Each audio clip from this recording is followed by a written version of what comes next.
ఓం గం గణపతయే నమః. శివాయ గురవే నమః. వాగర్ధావివ సంపృక్తం వాగర్ధ ప్రతిపత్తయే జగతః పితరౌ వందే పార్వతీ పరమేశ్వరౌ. మనం ఈ 29వ రోజున శివ మహాపురాణంలో ఈ రోజును కూడా క్రితం రోజున చెప్పినట్టుగానే దేశకాల పాత్ర దానాది విశ్లేషణ గురించి మనం తెలుసుకుంటున్న ఈ రోజున ఇంకా కొన్ని విషయాలు మనం తెలుసుకోవడానికి శివ మహాపురాణంలో ఏ విధంగా చెప్పారు వాటిని తెలుసుకోవడానికి ప్రయత్నం చేస్తున్నాం. భక్తి శ్రద్ధతో మనందరం కూడా శివ మహాపురాణంలో సాక్షాత్తు శివుడు చెప్పినటువంటి విషయాలని సూతులు వారి ఋషులకి ఈ విధంగా చెబుతున్నారు. తపోనిష్ఠులకు యోగులు, జ్ఞాననిష్ఠులకు యతీంద్రియులు అందరూ కూడా పూజార్హులు అవుతారు అని చెప్పారు. ఎవరైతే తపస్సు చేస్తూ ఉంటారో, జ్ఞాననిష్ఠులుగా ఉంటారో, యతీంద్రులు, యోగీశ్వరులు వాళ్ళందరూ కూడా పూజ చేయడానికి అర్హులు అని చెప్పారు. వీరు మన యొక్క పాపాలని నశింపజేస్తూ ఉంటారు. మన పాప ప్రాశులని మనం వారి యొక్క దర్శనం చేత, వారి యొక్క పాదముల యొక్క పూజ చేత, వారి యొక్క సాంగత్యంలో మనం గడపడం వల్ల మన యొక్క పాపాన్ని వారు కొంత గ్రహించి మనకు పుణ్యాన్ని వారు సంక్రమింపజేస్తూ ఉంటారు అని శివ మహాపురాణంలో చెప్పారు. 24 లక్షల సంఖ్య ప్రకారంగా గాయత్రీ మంత్రమును జపించినటువంటి బ్రాహ్మణులను, ఎవరైతే బ్రాహ్మణులు 24 లక్షల గాయత్రీ మంత్రమును పురస్చరణ చేసుకుని ఉంటారో వారు మాత్రమే పూజకు, దానమునకు తగినటువంటి ఉత్తమమైనటువంటి బ్రాహ్మణులుగా పరిగణింపబడతారు. వారు సంపూర్ణమైనటువంటి ఫలాన్ని, భోగాలని ఈ మానవాళికి ఇవ్వగలిగినటువంటి సమర్థులు అని ఈ శివ మహాపురాణంలో చెప్పబడింది. అంతేత బ్రాహ్మణులు లేదా ఎవరైతే 24 లక్షల సంఖ్యా గాయత్రిని పురస్చరణ చేసుకుని ఆ సంఖ్యా ప్రకారంగా చేస్తారో వారందరూ కూడా ఈ దానం పూజలు వారి పూజల కొరకు దానములు గ్రహించటకు కూడా అర్హుడు అని ఈ శివ మహాపురాణంలో చెప్పడం జరిగింది. అలాగే మనందరినీ కూడా పతన అవస్థ నుండి, అంటే పతనము నుండి రక్షించేటువంటి వారు, మనం అన్నీ కూడా పాపకర్మ చేత పతనం అవుతూ ఉంటాం, వెనక్కి వెళ్తూ ఉంటాం జీవితంలో. ఆ పతన అవస్థ నుండి రక్షించేటువంటి వారు అని చెబుతూ, అలాగే నరకపాతోన్ముఖులను రక్షిస్తుంది అంటే మనందరూ కూడా పాపమును కూడా రక్షించి మనకి స్వర్గాది లోకాలని ప్రాప్తింపజేసేటువంటి వారు. అటువంటి అక్షర లక్షలతో 24 లక్షల సంఖ్యా గాయత్రిని ఎవరైతే చేస్తారో వారి యొక్క పాద పూజ, స్పర్శన, వారి సాంగత్యము మనకి పుణ్యలోకాలు కూడా కలుగజేస్తుంది అని కూడా చెబుతున్నారు.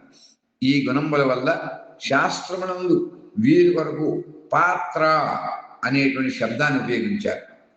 ఇంతకుముందు చెప్పినట్టుగా దేశ కాలముల గురించి చెప్పినట్టుగా ఇప్పుడు పాత్ర ఔచిత్యం. ఎవరికైతే పాత్రత ఉన్నది అంటే ధర్మనిష్ట కలిగి జ్ఞాననిష్టతోటి తపోనిష్టాపరులకు మాత్రమే పాత్ర ఉన్నది అని ఈ శివమహాపురాణం చెబుతుంది. చాలా గమనించాలి. ఇక్కడ ధర్మనిష్టతో కూడుకున్నటువంటి, జ్ఞాననిష్టతో కూడుకుని ఉన్నటువంటి తపోనిష్ట ఆ కర్మిష్ఠులకు మాత్రమే కర్మని ఎవరైతే పుణ్యకర్మాన్ని ఈ విధంగా ఆచరిస్తూ ఉంటారో వారికి అందరి యొక్క పాపములను పోగొట్టేటువంటి శక్తి కలిగి ఉంటుంది కనుక వారిని పాత్ర కలిగిన వారు, పాత్ర ఔచిత్యులు అని చెప్పడం జరిగింది ఈ శివమహాపురంలో. అట్టివాడు దాతను, అంటే ఎవరైతే దానం చేస్తుంటారో వాళ్ళని పాతకముల నుండి రక్షించు కారణమున పాత్ర అని చెప్పబడింది అని చెబుతూ, గాయత్రి అనగా తనను గానము చేసేటువంటి వాడిని పతనము నుండి రక్షించేటువంటిది కనుక ఇది గాయత్రి మహామంత్రము అని పిలువడం. గాయత్రి మంత్రం యొక్క అర్థం చెప్పారు. ఎవరైతే గానం చేసి ఆ మననం చేస్తూ ఉంటారో వారిని పతనావస్థ నుండి ఆ గాయత్రి మహామంత్రం ఎవరైతే జపం చేస్తుంటారో వారిని కాపాడుతుందో, అందుకని ఆ మంత్రమునకు గాయత్రి అని పిలుస్తారు. ఈ లోకంలో ఉండేటువంటి ధనహీనుడు ఇతరులకు ధనమును ఇవ్వలేడు కాబట్టి ధనవంతుడు మాత్రమే ధనాన్ని దానం చేయగలడు. అదేవిధంగా స్వయంగా పరిశుద్ధుడు, పవిత్రాత్ముడు అనేటువంటి వారు ఇతరులను రక్షించగలరు అని చెప్పారు ఈ శ్రీ మహాపురాణంలో. అంటే ధనం లేనటువంటి వారు ధనాన్ని దానం చేసేటువంటి శక్తి ఉండదు కనుక ఎలా ఉంటుందో అలాగే ఈ యొక్క తపోనిష్టాపరుడు ఎవరైతే ఈ గాయత్రి మహామంత్రమును చక్కగా నిష్ఠతో జపతపాదులు చేసుకుని వారి యొక్క పాత్రని పొంది ఉంటారో వారు ఈ మానవాళి యొక్క పాపములను తొలగించగలిగిన శక్తి కలిగినటువంటి పవిత్రాత్ములు. అలాగే వారు మాత్రమే ఇతరులను రక్షించగలరు, వారు మనల్ని ఉద్ధరించగలరు అని చెప్తున్నారు.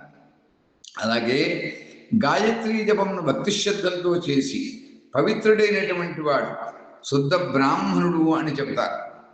కనుక దానమునకు కానీ, జపమునకు కానీ, హోమము కానీ, పూజాది కర్మలు అన్నింటికీ కూడా అటువంటి బ్రాహ్మణోత్తముడు పరిశుద్ధుడు అని చెప్పారు. వారికి పాత్రుడు అని చెప్తారు.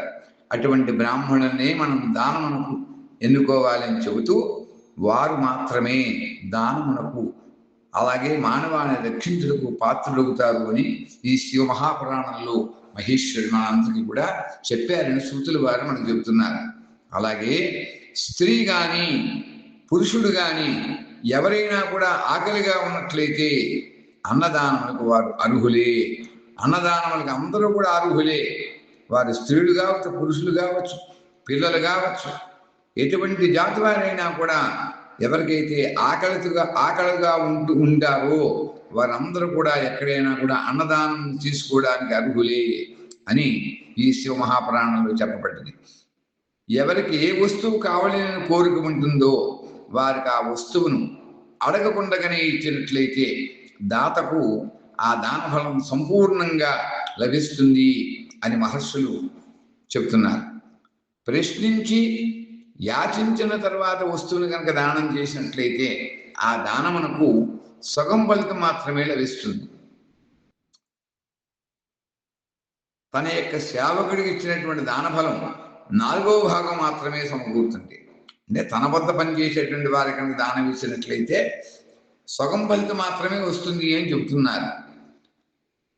తన సేవకుడికి ఇచ్చినటువంటి దాన ఫలం 4వ భాగం మాత్రమే వస్తుందని చెబుతూ, ఓ విప్రవర్యులారా, జాతి మాత్ర బ్రాహ్మణుడైనటువంటి దైన్యవృత్తితో, అంటే ఓ బ్రాహ్మణులారా మీరందరూ కూడా బ్రాహ్మణుడేమని కూడా దైన్యవృత్తితో జీవితాన్ని గడిపేటువంటి వాడి ధనం కనుక దానం ఇచ్చినట్లయితే, అంటే భిక్షాటన చేసుకునేటువంటి వారికి కనుక మీరు దానం చేసినట్లయితే ఆ జీవితం గడిపి వాడికి ధనం కనుక అలా కనుక దానం చేస్తే అది దాతకి ఎవరైతే దానం చేస్తారో వారికి ఈ భూమి యందు 10 సంవత్సరాలు కూడా సరిపోయేటువంటి భోగాన్ని ప్రదానం చేసినటువంటి ఫలితాన్ని కలుగజేస్తుంది.